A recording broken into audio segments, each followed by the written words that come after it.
The Celtic peoples had a rich spiritual and religious life, and many ancient records mention them as practitioners of magic. Anyone could practice Celtic magic, but historically it was performed by druids, who in many aspects were little higher than the shamans of other ancient nomadic tribes. Recorded uses of Celtic magic were rainmaking, invisibility, forgetting spells or creating invisible barriers.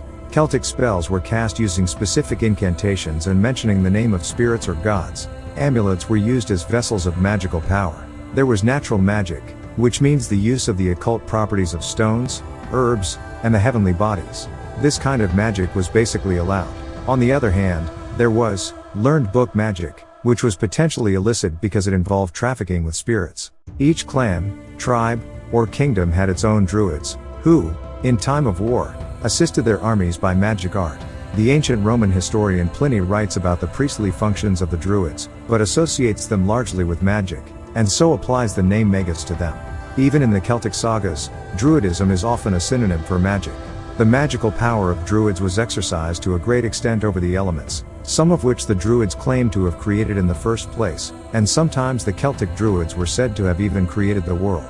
It was said that druids could produce blinding snowstorms, change day into night, rain showers of fires upon enemy armies, make trees look like armed men, fly by riding on the wind, feats ascribed to them even in the lives of saints. Or they discharged shower clouds of fire on the opposing hosts, as in the case of the druid Magruth, who made a magic fire, and flying upwards towards it, turned it upon the enemy, whose druid in vain tried to divert it. When the druids of Cormac dried up all the waters in the land, another druid shot an arrow, and where it fell there issued a torrent of water. The druid Mathgan boasted of being able to throw mountains on the enemy, and frequently druids made trees or stones appear as armed men, dismaying the opposing host in this way.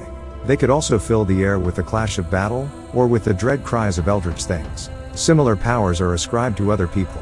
The daughters of Calatin raised themselves up on an enchanted wind, and discovered Cuchulainn when he was hidden away by Cothlith. Later they produced a magic mist to discomfit the hero. Such mists occur frequently in the sagas, and in one of them the Tuatha Dé Danann arrived in Ireland. The priestesses of Cena could rouse sea and wind by their enchantments, and, later, Celtic witches have claimed the same power. The practice of rainmaking is connected with sacred springs, and even now in rural France processions to shrines, usually connected with a holy well, are common in times of drought. So people and priests go to the fountain of Baranton in procession, singing hymns, and there they pray for rain.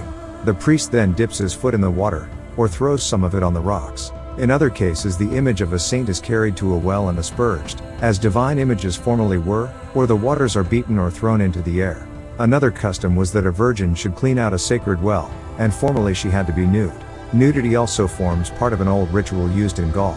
In time of drought the girls of the village followed the youngest virgin in a state of nudity to seek the herb Nuncia. This she uprooted, and was then led to a river and there asperged by the others.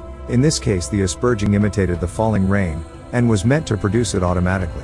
While some of these rites suggest the use of magic by the folk themselves, in others the presence of the Christian priest points to the fact that, formerly, a druid was necessary as the rain producer. In some cases the priest has inherited through long ages the rainmaking or tempest-quelling powers of the pagan priesthood, and is often sought to exercise them. Thank you for watching. Be sure to subscribe.